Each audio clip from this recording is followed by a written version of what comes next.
င်းကလေးငယ်လေးတယောက်ဟာအင်မတန်ဖြူစင်တဲ့စိတ်ထားလေးနဲ့တကူကြီးလာတဲ့နန္ဒကားကြီးရဲ့ခေါင်းကိုလှမ်းပြီးထိတွေ့ချင်နေခဲ့တာပါနန္ဒကားကြီးကလည်းသူမကိုအေးချမ်းတဲ့မျက်ဝန်းတွေနဲ့ကြည့်ပြီးကျင်နာယူရစွာနဲ့ပဲသူ့ရဲ့ခေါင်းကိုအထီးခံဖို့မျက်လုံးလေးမိတ်ပြီးခွင့်ပြုပေးခဲ့ပါတယ်ဒါပေမဲ့အဲ့ဒီအချိန်မှာတင်ကောင်မလေးရဲ့ဖခင်ဖြစ်သူရောက်လာခဲ့ပြီးထိတ်လန့်တကြားနဲ့တမီးဖြစ်သူကိုပွေ့ချီကအဝေးကိုထွက်ပြေးသွားခဲ့တာပေါ့လူတွေရဲ့အဆိုအရတော့အဲ့ဒီနန္ဒကားကြီးကိုမြင်တွေ့ခွင့်ရတဲ့သူဟာဘဝတသက်တာလုံးကန်ဆာတွေတောက်လျှောက်ပွင့်လန်းသွားတတ်တယ်လို့ဆိုကြပါတယ်တကယ်တော့ဒီကောင်မလေးရဲ့နာမည်ကရေးမှန်လို့ခေါ်ပါတယ်ဗျာသူမကိုပင်လယ်အလဲခေါင်းမုံတိုင်းထန်နေတဲ့ညတညမှာမွေးဖွားခဲ့တာပါကိုလလွယ်30လောက်ဖွားပြီးမိခင်ဖြစ်သူကခက်ခက်ခဲခဲမွေးဖွားခဲ့ပေမဲ့မထင်မှတ်ပဲမွေးကင်းစက်ကလေးမလေးကအသက်မရှူခဲ့ပါဘူးစိတ်ပြအားငယ်သွားတဲ့ဖခင်ဖြစ်သူဟာကလေးကိုတင်းမောနံပေးစီခေါ်သွားပြီးတကယ်လို့ငါသမီးလေးသာအသက်ရှင်ခွင့်ရမယ်ဆိုရင်ငါဘဝတသက်တာလုံးကောင်းမှုကုသိုလ်တွေပဲလုပ်ပါမယ်ဆိုပြီးပင်လယ်ဆောက်နန္ဒကားကြီးစီမှာအသေးအတန်ဆူတောင်းပါတော့တယ်အဲ့ဒီခဏမှာပဲသမုတ်တရားအောက်ခြေကနေအပြာရောင်မော်အလင်းတန်းတွေဝုန်းခနဲ့လင်းထိန်လို့လာခဲ့ပါတယ်အဲ့ဒီအလင်းတန်းတွေဟာထူးဆန်းလာတဲ့နန္ဒကားအကြီးကုန်တစ်ခုအဖြစ်စူးစီးသွားပြီး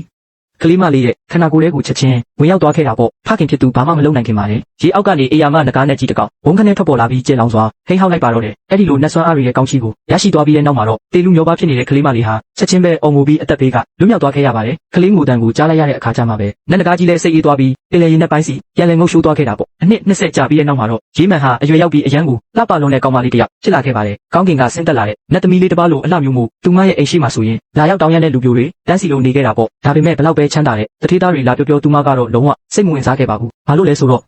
သူမဟာတာမန်လူတွေနဲ့မတူပဲထူးခြားတဲ့ရည်ရွယ်ချက်တစ်ခုခုအတွက်မွေးဖွားလာတာလို့သူမကိုသူမအမြဲယုံကြည်နေခဲ့လို့ဖြစ်ပါတယ်လူတွေကသူမကိုအရန်လာနောက်ဆက်တဲ့အခါမှာတော့သူမဟာအိမ်တိုင်းကိုကြော်ပြီးတော်တဲ့ကိုထွက်ပြေးခဲ့တာပေါ့တနေ့မှာတော့လမ်းလျှောက်နေရင်းနဲ့အင်မတန်တည်ငြိမ်ပြီးပြုတ်ဝက်ဆန်းကျဲတဲ့ကောင်လေးတစ်ယောက်ကိုသူမလမ်းမြင်လိုက်ရပါတယ်သူမဟာအဲ့ဒီကောင်လေးရဲ့ဆွဲဆောင်မှုမှာမိန်မောသွားပြီးလမ်းလျှောက်ရင်းခလုတ်တိုက်ကလဲကျသွားခဲ့တာပေါ့အဲ့ဒီလိုအလောတကြီးလဲကျတဲ့အချိန်ကြောင့်သူမလက်ထဲကပကြီးကားချက်လေးတစ်ခုမြေပြင်ပေါ်ကိုလွတ်ကျသွားခဲ့ပါတယ်ကောင်လေးကအဲ့ဒီပကြီးကားကိုကောက်ယူလိုက်တဲ့အခါမှာတော့ဒါဟာမင်းကလေးငယ်လေးတစ်ယောက်ရဲ့ပုံဖြစ်နေခဲ့တာပါသူ့အတွက်တော့ဒီကလေးမလေးရဲ့ပုံကိုကြည့်ပြီးလွန်ခဲ့တဲ့နှစ်ပေါင်းများစွာကတည်းကရင်းနှီးကျွမ်းဝင်ခဲ့ဘူးတလူမျိုးခံစားလိုက်ရတာပေါ့သူဟာရေးမှန်ရဲ့ရှေ့ကိုတက်တက်လျှောက်လာပြီးဒီပုံတွေကကောင်မလေးကဘာတူလဲသူဘယ်မှာနေလဲဆိုပြီးဆူဆူဆိုင်ဆိုင်မေးပါတော့တယ်ဒါပေမဲ့ရေးမှန်ကတော့မသိချင်အောင်ဆောင်ပြီးဖြေဖို့လုံးဝငင်းဆန်ခဲ့တာပေါ့နောက်တစ်စက္ကန့်မှာတော့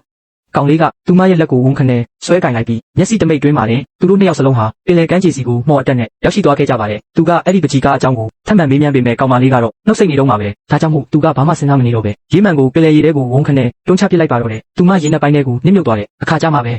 သူဟာရေထဲကိုပြန်ငုပ်ပြီးကောင်မလေးကိုအသက်ကယ်ကကမ်းခြေပေါ်ပြန်လဲခေါ်ဆောင်လာခဲ့တာပေါ့တကယ်တော့ဒီရုပ်ဝက်ဆန်းကျဲတဲ့ကောင်လေးဟာတခြားသူမဟုတ်ပါဘူးငယ်တုန်းကရေးမယ်ရဲ့အသက်ကိုကောင်းချီးပေးပြီးကယ်တင်ခဲ့တဲ့အဲ့ဒီပင်လယ်ဆောင်နန္ဒကားမဲကြီးကိုယ်တိုင်ဖြစ်နေခဲ့တာပါအခုချိန်မှာတော့နန္ဒကားကြီးဟာအတိတ်ကသူပေးခဲ့တဲ့အရာကိုပြန်လည်ရယူဖို့အတွက်လူလောကထဲကိုရောက်ရှိလို့လာခဲ့ပြီဖြစ်ပါတယ်ဗျာ